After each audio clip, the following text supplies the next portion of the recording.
Chapter 10. A Fine Idea.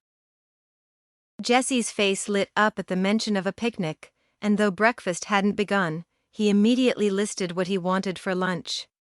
Wade flipped another pancake, tossing it from the pan to the air, then waited for it to land.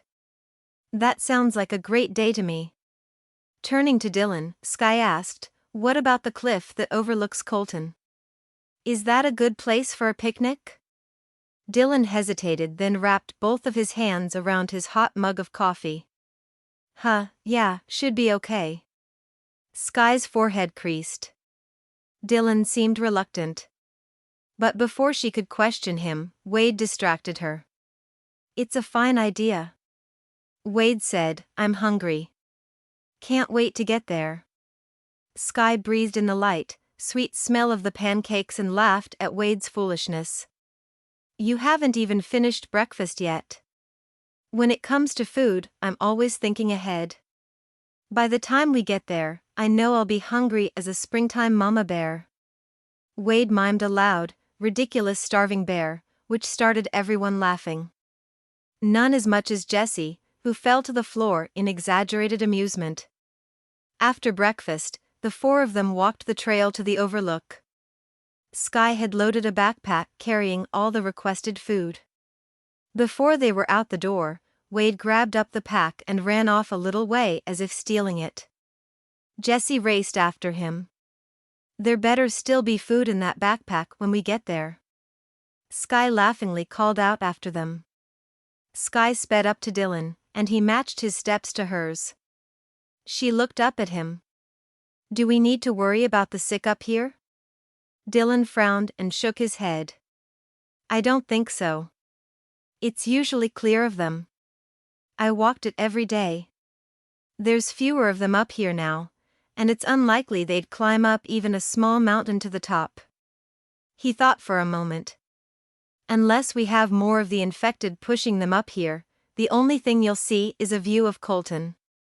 The conversation changed to how the neighbors fared when Wade joined the discussion. He'd taken up Dylan's rounds while his brother recuperated. Sky and Dylan eagerly listened to Wade's update. Jesse sprinted here and there on the path. Sky called out to him, worried he was getting too far away. Jesse's shoulders slumped, and he sighed, but he moved closer to the group. The sun filtered through the trees, warming them as they strolled through the forest. The tree line broke, opening to a thinly grassed clearing. Sky walked the rocky ground to the natural overlook and sent Dylan a questioning glance. "It seems quiet.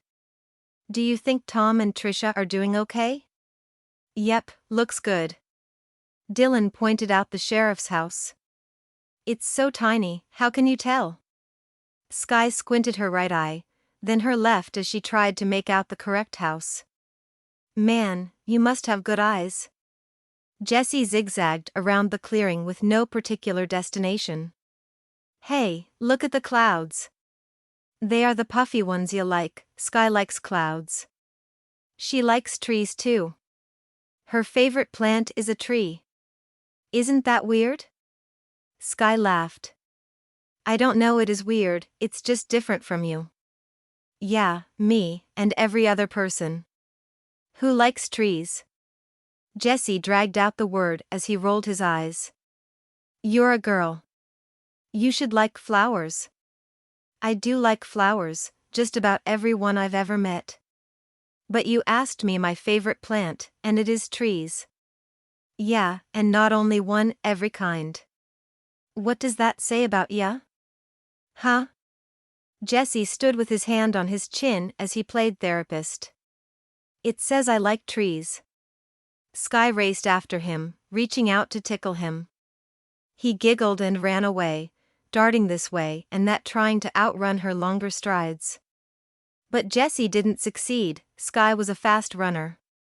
She came up behind him and pulled them both down to the ground. Jessie kicked and laughed as he went down, letting out a couple of squeals. Sky relented, and the boy got himself under control. When she patted him on the head and let him go, he was soon distracted by some bugs in the grass. Wade walked up to Sky. That boy is gonna be all right with you as his mom. His tone made it clear he admired the bond between her and Jesse. If Dylan and me woulda had that, well, let's just say, things would have been different, is all. You're doing okay, Wade, Sky reassured him. Well, we've had our ups and downs, but we're doing okay now. Maybe you're helping us out too, Doc. Sky chuckled. Doc. It seems so strange to hear that now. It's hardly been a couple of months, but it seems so long ago. People really called you Doc? Dylan asked. To him, she had always been Sky. Sky spread out a blanket she packed. The men threw questioning looks at each other and shrugged before awkwardly helping her. Straightening it to her satisfaction, Sky continued, well, my receptionist did. And the kids did, and the kids' parents. So yeah, they did. She pursed her lips. Well, that's what I was. Dylan reached over and squeezed her shoulder. What you are. Sky settled herself on the blanket. I'm not sure what I am anymore. You can't do much good as a therapist if you don't have any patients. Jesse, seeing the promise of food, came running up and caught the conversation. I'm still your patient, even if I call you Mom now. I'm still plenty messed up. You have to fix me. He plopped onto the blanket beside Sky, nonchalantly reaching for the bag of chips. Eyes tearing up, Sky reached out to the boy. Jesse. Wade gave a low chuckle. Can't get much more messed up than us three. It seems like you have plenty of patients around here. We'll keep you busy for a while. He scratched his cheek. Not sure you're gonna get rich tending to us though. Sky found it sad but amusing they volunteered themselves. Fortunately, I'm not looking for riches.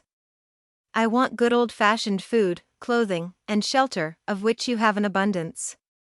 Oh, and your sharp survival instincts of which I'm seriously lacking. Not a single dime needs to change hands. Well, that's good, Dylan said, 'cause I'd be seriously hard-pressed to find me a dime.